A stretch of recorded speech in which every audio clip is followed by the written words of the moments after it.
नमस्कार, मैं जगभूषण शर्मा। 22 अप्रैल 2025 का दिन भारत के लिए बहुत दुखद रहा, क्योंकि कश्मीर के पहलगाम में भारत के विभिन्न राज्यों से लगभग 1,500 सैलानी वहाँ पे पहुँचे हुए थे और वहाँ उनमें से 26 इल फेटेड, जो कहेंगे कि दुर्भाग्यपूर्ण, वो लोग थे जिनको आतंकियों ने घेर कर, कह लूँ, या चुन के मारा। ये बहुत ही दुर्भाग्यपूर्ण है और ये घटना हमेशा के लिए ज़िंदा उन लोगों के लिए तो विशेषकर रहेगी जिनके घर से लोग गए या जिनके सामने ये घटना घटी। इसके अलावा पूरा देश भी इसका गवाह रहेगा और इस पे हमारी अपनी संवेदना है, गंभीर संवेदना है और चिंता भी है कि ये सब क्या है, इसको रोका कैसे जाए। इस पे हम आगे बात करेंगे।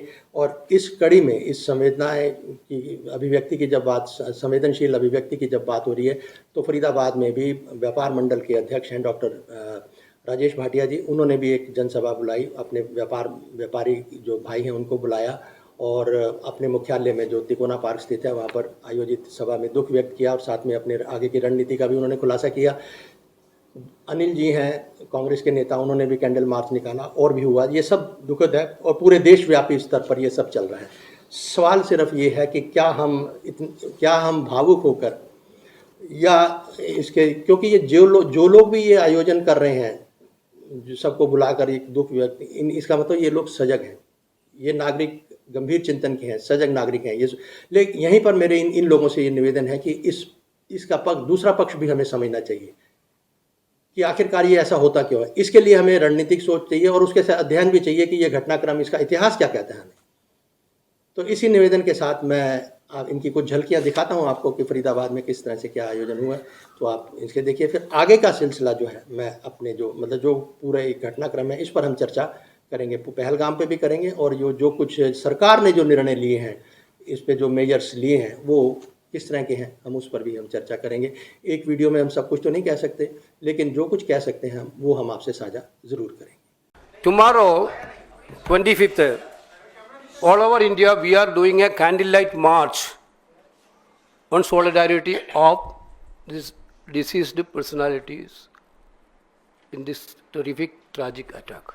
On 25th of this month, tomorrow, all over India, state-wise and district-wise, there will be a candlelight march in solidarity and certainly against the terrorism activities. All party meeting हुई, उसके अंदर सरकार ने भी माना और एक इंटेलिजेंस फेलियर है। जिस तरीके से अमित शाह और मोदी जी ने कहा था 370 हटने के बाद देश सुरक्षित हाथों में है, और मोदी जी जब आए थे 2014 में एक के बदले 10 सर लाने का, आज राहुल जी ने भी बोला, आज जब कश्मीर दौरे पे गए हैं और जो उधर परिजनों से उनके मिले हैं और वहां पे हॉस्पिटल में जाके, तो उन्होंने भी बोला आप कड़ी कार्रवाई कीजिए, देश आपके साथ खड़ा है। पर मोदी जी कहाँ खड़े हैं? मोदी जी तो बिहार चुनाव में बिजी हैं, वो तो चुनाव में बिजी है। जब ऑल पार्टी मीटिंग्स में सारा पूरा विपक्ष, पूरा देश आपके साथ खड़ा है, युवा आपके साथ खड़ा है, युवा आज एक नजर से देख रहा है, उम्मीद की नजर देख रहा है आज मोदी जी क्या करने जा रहे हैं, देश क्या करने जा रहा है। आज पूरा देश आक्रोश में है और जो भी कड़ी से कड़ी कार्रवाई हो सकती है वो कीजिए। हम पूरा देश विपक्ष आपके साथ है, आपके साथ सहयोग देने के लिए तैयार है। बिल्कुल देना चाहिए। जिस तरीके से जो आज पाकिस्तान के गृह मंत्री का बयान आया है वो बड़ा ही शर्मनाक है और हम कहते हैं कि पाकिस्तान को उसकी भाषा में जवाब देना चाहिए, चाहे कुछ भी हो, जिस तरीके से भी हो। हमारे भाइयों का बदला जरूर लेना चाहिए जो आज शहीद हुए वहां पे। 22 अप्रैल 2025 की घटना को हम समझने की कोशिश करते हैं और ये घटना जो जुड़ी है, ये कश्मीरी जो लोग हैं इनकी समस्या है और कश्मीर की समस्या है क्या, हम इसको समझना चाहेंगे। ठीक है, इसके लिए मैं एक मदद ले रहा हूँ, कश्मीर्स ऑर्डिल ए रेवोल्यूशनरी वे आउट। ये लाल खान है जो कि ऑथर है पाकिस्तान के, आज दुनिया में नहीं है, 2020 में उनकी डेथ हो गई थी। इस किताब की मदद से हम ये आपसे जानकारी साझा कर रहे हैं, क्योंकि पूरी जानकारी इस 10-12 मिनट या 10-15 मिनट के वीडियो में नहीं कर सकेंगे, लेकिन मोटा मोटी हम इस बात को समझते हैं कि कश्मीर की समस्या है क्या। ये जो घटनाएं होती हैं 22 अप्रैल 2025 की हुई हैं, इस प्रकार की पहले भी घटनाएं हो चुकी हैं। बिहार के जो है कुछ लेबर, कोई गोलगप्पे बेचने वालों को, और उससे पहले ना जाने क्या क्या, कितनी लंबी फहरिस्त है। इस पर हम चर्चा नहीं अब कर रहे क्योंकि ये वीडियो दूसरे मकसद के लिए है। तो ये सब घटनाएं जो है निरंतर घटती रही, क्यों हो रही हैं, हमारा मकसद ये है। तो इसको हम समझते हैं इस किताब के माध्यम से। कश्मीर्स ऑर्डिल ए रेवोल्यूशनरी वे आउट, ये किताब है लाल खान जो है ऑथर, जो अब दिवंगत ही कहूँगा कि आज तो नहीं है दुनिया में, उसको समझने की, इसकी मदद से हम समझेंगे। 75 वर्ष के करीब भी गुजर चुके हैं जब ब्रिटिश जो रूलर थे यहाँ से वो चले गए, यानी उपनिवेशवाद जो भारत से ख़त्म हुआ, यहाँ सिर्फ भारत से नहीं इस महाद्वीप से ही ख़त्म हो चुका है। लेकिन सवाल ये है कि इन लोगों की जो यूएस और यूरोप के जो ये इम्पीरियलिस्ट टाइगर हैं, इनकी निगाह किस तरह से जो कश्मीर पर है कि ये सब समस्या को ज़िंदा कैसे रखे हुए हैं, इसको हमने समझना है। और इस किताब के माध्यम से हम समझते हैं। इस किताब के इंट्रोडक्शन यानी प्रस्तावना में एक जो ऑथर हैं उनका नाम है एलन वुड्स, और एलन वुड्स हैं ये ब्रिटिशर्स हैं, ठीक है जी। इनकी सोच में क्या है, ये किस तरह के विचारक हैं, हम आपको वो भी बता दें। लेव ट्रॉत्स्की ये रूस के एक क्रांतिकारी हुए हैं जिन्होंने लाल सेना का नेतृत्व किया था, उसके संस्थापक थे, ठीक है जी। उनकी विचारधारा पर आधारित ये जो एलन वुड्स हैं, ये उन्हीं के जो थिंकर हैं उनकी विचारधारा को फॉलो करते हैं, उनका अनुसरण करते हैं। और उन्होंने अपने इंट्रोडक्शन में कश्मीर की समस्या को लेकर क्या कहा है, इसको समझने वाली बात है। वो कहते हैं कि जो एलन वुड से मेरा अभिप्राय है कि वो क्या कह रहे हैं, वो कह रहे हैं कि कश्मीर की समस्या को कैसे समझाएं। ये विश्व में शायद उनके अनुसार वो कहते हैं कि विश्व में सबसे ज़्यादा अगर भयानक त्रासदी या भयानक एक कष्टप्रद समय को से गुजर रहे हैं तो वो जितने कश्मीरी लोग हैं, जो कि कश्मीर की जनता है, ऐसे विश्व में किसी भी जनता को, विश्व में किसी भी देश के लोगों को ऐसी कठिनाई का सामना नहीं करना पड़ा। ये पहला पैराग्राफ तो उन्होंने यहाँ से शुरू किया अपनी बात का। और वो कहते हैं कि ब्रिटिश के उपनिवेशवाद को खदेड़े हुए इस महाद्वीप से आज लगभग, वैसे जब किताब आई थी वो 2005 की है, तो 20 साल पहले की अगर हम बात करें तो लगभग आप कह सकते हो 50-55 साल गुजरे हैं। तो 55 साल, वो कहते हैं 50-55 साल गुजर चुके हैं, लेकिन आज हम 75 साल कह सकते हैं कि उपनिवेशवाद को यहाँ से खदेड़े हुए 75 वर्ष बीत गए हैं। बावजूद उसके हम कश्मीर की स्थिति को सामान्य नहीं कर सके। 370 भी हटा के देख ली तो क्या हुआ, ठीक है जी। अब सवाल ये है कि इसी एंगल को हमने समझना है। अब वो आगे क्या कहते हैं, अब वो कहते हैं कि कश्मीरी लोगों ने, कश्मीरी लोगों के प्रति ये जो पाकिस्तान, चाहे भारत हो या पाकिस्तान, भारत और पाकिस्तान का जो शासन वर्ग है शुरू से ही, ठीक है जी, उनका बड़ा क्रूर रवैया रहा है और इनको उनका शोषण किया गया। ये मैं किताब के हवाले से कह रहा हूँ, अब मेरे ज़ाती बोल नहीं है, ना मेरे ज़ाती विचार हैं। ये किताब है मेरे पास, कश्मीर ऑर्डील ए रेवोल्यूशनरी वे आउट। ये जो मैंने कहा कि ऑथर हैं जो दुनिया में नहीं है, लाल खान, उनकी लिखी है, और आप बेशक पढ़ सकते हो। इंट्रोडक्शन आप देखिए तो एलन वुड की, उसमें पता चल जाएगा आपको। तो उन्होंने कहा है कि दोनों देश के शासकों ने कश्मीर के जो लोग हैं उनका शोषण किया। अच्छा, अब और बात क्या है, अब इस समस्या को ख़त्म क्यों नहीं होने देंगे। उन्होंने यूएस और यूरोप के जो इनको इंपीरियलिस्ट टाइगर माना है, इनको कहा गया है कि साम्राज्यवादी बाघ हैं। इनकी पैनी निगाह, इनकी जो निगाह है कैसी है, वो कहते हैं कि इस मध्य एशिया के क्षेत्र में वो शांति तो चाहते हैं। कौन लोग, ये जो साम्राज्यवादी बाघ हैं, ये शांति चाहते हैं मध्य एशिया में, लेकिन उनकी शर्त यह है कि ये हमारे अधीन होके, हमारे गुलाम बन के रहे। ये यहाँ के जो इस क्षेत्र के लोग हैं, चाहे वो पाकिस्तान है, अफगान है या दूसरे तीसरे, और भारत भी है। अब क्यों सोचते हैं ऐसे, आइए हम अभी इनके जो दिमाग में लालच है इसको समझें। दिमाग में लालच क्या है। यूएस की अगर हम बात करते हैं तो यूएस कहता है कि जो अफगानिस्तान है वहाँ पर इसका बेस बने। ये बेस का मतलब ये होता है कि अगर मिलिट्री भाषा में हम समझें कि वहाँ के जो सैन्य संचालन होता है, उनके उपकरण या सैन्य शक्ति को रखना और वहाँ से संचालन कर सके, और जो पाकिस्तान है उसका जो शासन है वो उसको अपनी सेवाएं वहाँ पे प्रदान करे। बड़ी ये यूएस की एक सोच है। और वहीं भारत की तरफ अगर हम देखते हैं तो भारत को लेकर उसका नज़रिया क्या है। भारत एक व्यापक बाजार है, एक बहुत बड़ा बाजार है उसकी निगाह में। तो भारत को अगर देखता है तो वो आर्थिक दृष्टिकोण से, अपने आर्थिक लाभ से देखता है।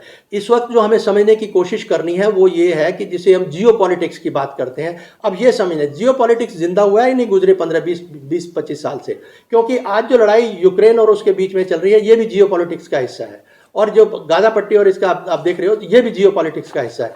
अब भारत को, ये मध्य एशिया को, ये जो ताकतवर है साम्राज्यवादी जो बाघ हैं, ये इनकी निगाह यहाँ पर भी है, और ये कश्मीर को अशांत रखने में इनका बहुत बड़ा हाथ है। आप ये समझिए जो हम आपको नज़रिया बता रहे हैं। मैं किताब के हवाले से कह रहा हूँ, मेरा कोई जाति नहीं है, लेकिन क्योंकि पत्रकार हैं तो पत्रकार का एक नज़रिया होता है।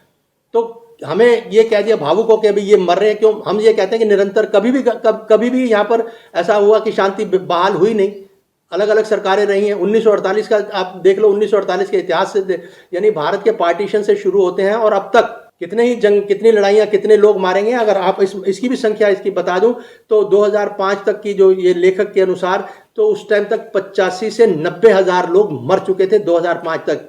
कोई भी ऐसा घर नहीं है जहां पर मृत्यु का तांडव नहीं हुआ। ये मैं आपको इस किताब के हवाले से कश्मीर की समस्या को लेकर करता हूँ। 22 अप्रैल 2025 की आप लोग बात करते हो, हम आपको पूरे इतिहास से लेकर जब से देश आज़ाद हुआ है और उसे लेकर और अब तक कश्मीर की समस्या क्यों तटस्थ है, इसको भी आप समझने की, मैं बार बार कह रहा हूँ, इसको समझने की कोशिश करें। और वो लोग खास तौर पर जो ये आयोजन करते हैं, बुलाते हैं सभा, इनके पास ताकत है, पैसे की भी है, सोच की भी है, तो ये सोचें, समझो, ये पैगाम भी दें कि ये हो क्यों रहा है।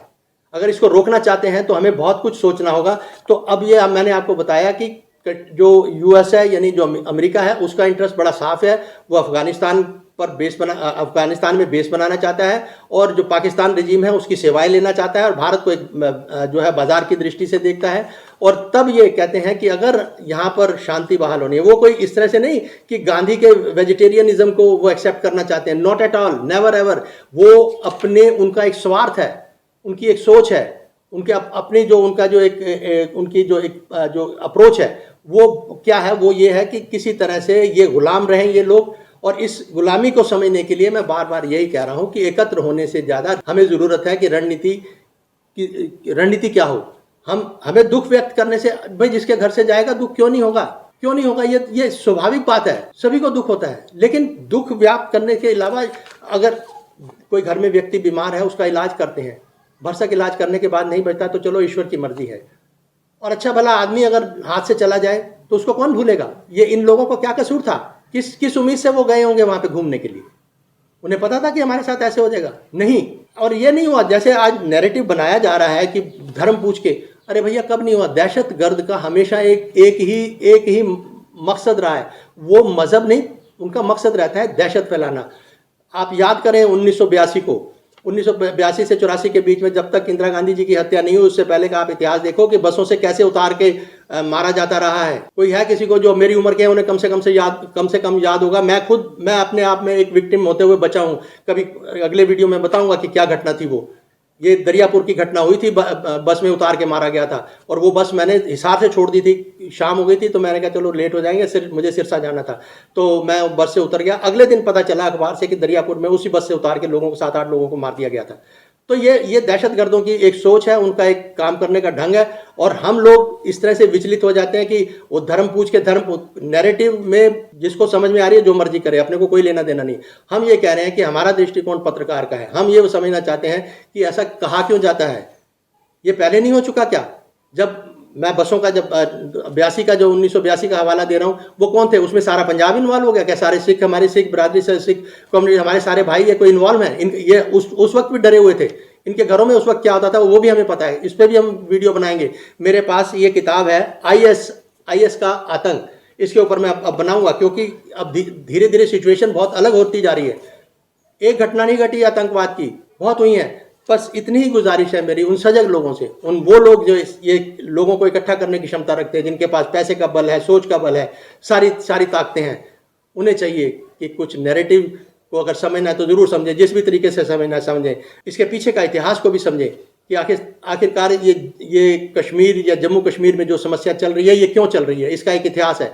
भारत और पाकिस्तान अकेले दम पर, जैसा मैंने आपको कहा कि साम्राज्यवादी बाग इनको अकेले दम पर इस समस्या को हल नहीं होने देंगे, इस किताब के अनुसार।